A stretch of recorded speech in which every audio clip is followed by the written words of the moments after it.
श्रीरामचंद्र चरणों मनसा स्मरामि। श्रीरामचंद्र चरणों वचसा गृह्णामि।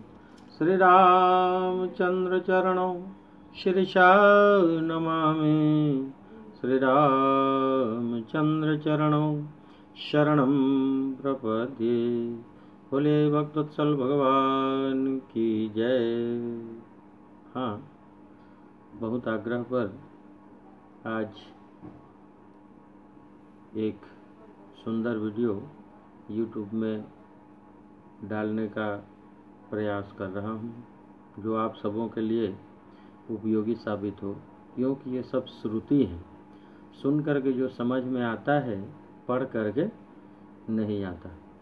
विचार कीजिए, पता नहीं कथाएं क्यों सबको बड़ी प्यारी लगती हैं।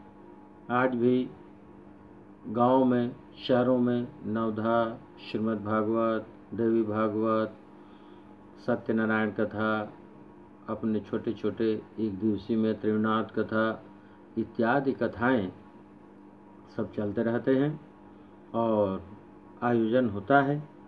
हम जब बड़े थे, अपने माता पिता को छोड़ करके दादा दादी के पास सोना पसंद करते थे, क्योंकि वे हमें एक से एक कथा वार्ता आदि सुनाते थे। लेकिन आज विषम परिस्थिति है, समय भी नहीं है, और जहां हम लोग सोते थे उसको बेडरूम कहते हैं, शयन कक्ष न करके। अब बेडरूम आप लोग खुद समझ सकते हैं।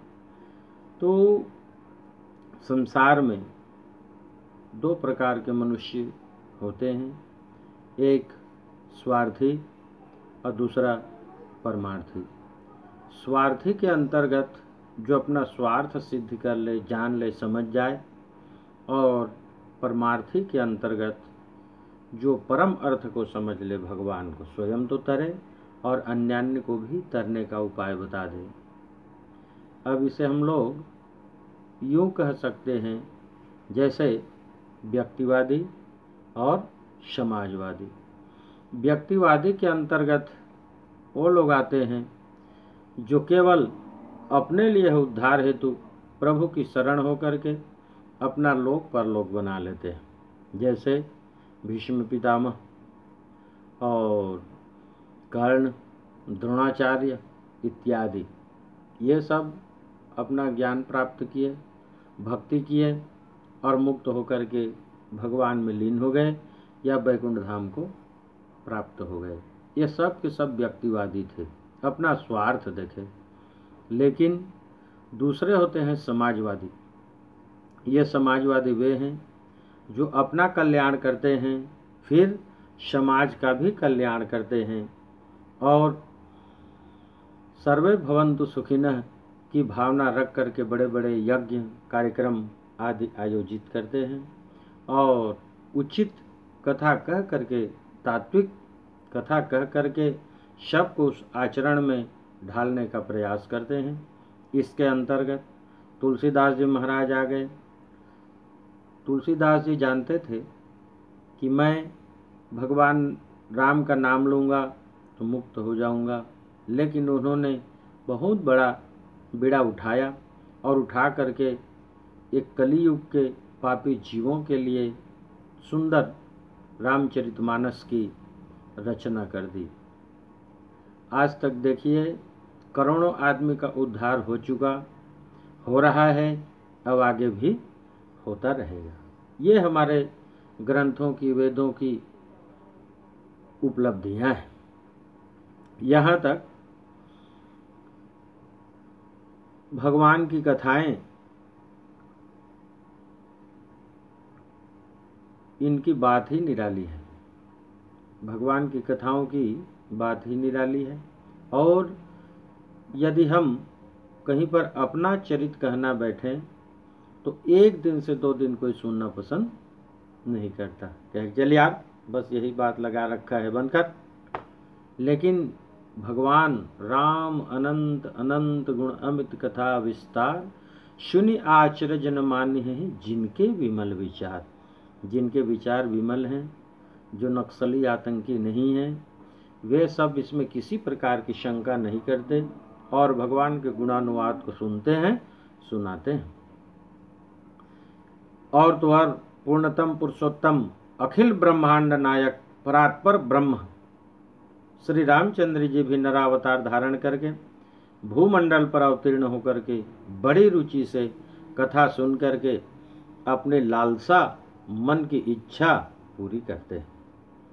मानस में लिखते हैं तुलसीदास जी, कहत कथा इतिहास पुरानी अरुचिर रजनी युग जाम सिरानी। देखिए, अखिल ब्रह्मांड के नायक है भगवान श्री रामचंद्र जी, लेकिन वे भी यहाँ आकर के कथा सुनते हैं गुरु जी से। कैसे? करि भोजन मुनि बर विज्ञानी लगे कहन कछु कथा पुरानी।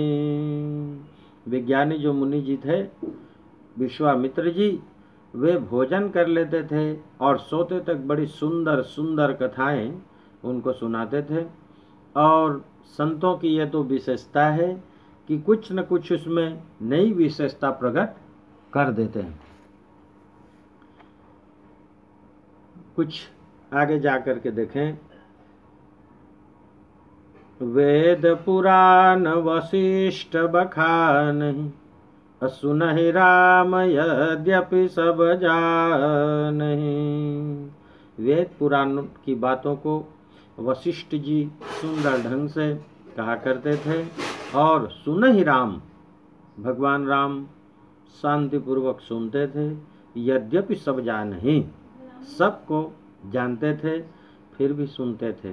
आज हम कहीं कथा कहने बैठ जाएं तो जो अभागे हैं विष्ठु प्रश्न करके कथा में विघ्न डाल देते हैं।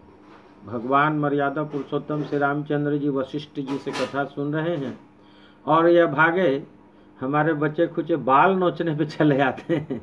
हरी इच्छा से तो बाल गया सो गया, कुछ बचा है उसको भी ये लोग उड़ाने के प्रयास करते हैं।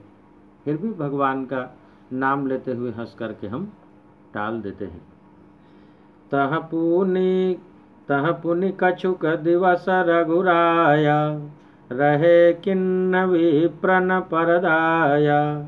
भगति हेतु बहु कथा पुराना कहे विप्र यद्यपि प्रभु जाना।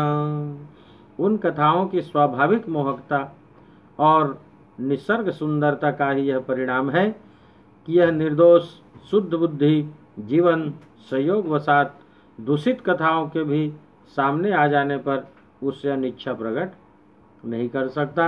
यहाँ तक कल्पित असत्य कथा के भी कथा सुनने पढ़ने में रुचि लेने लगते हैं।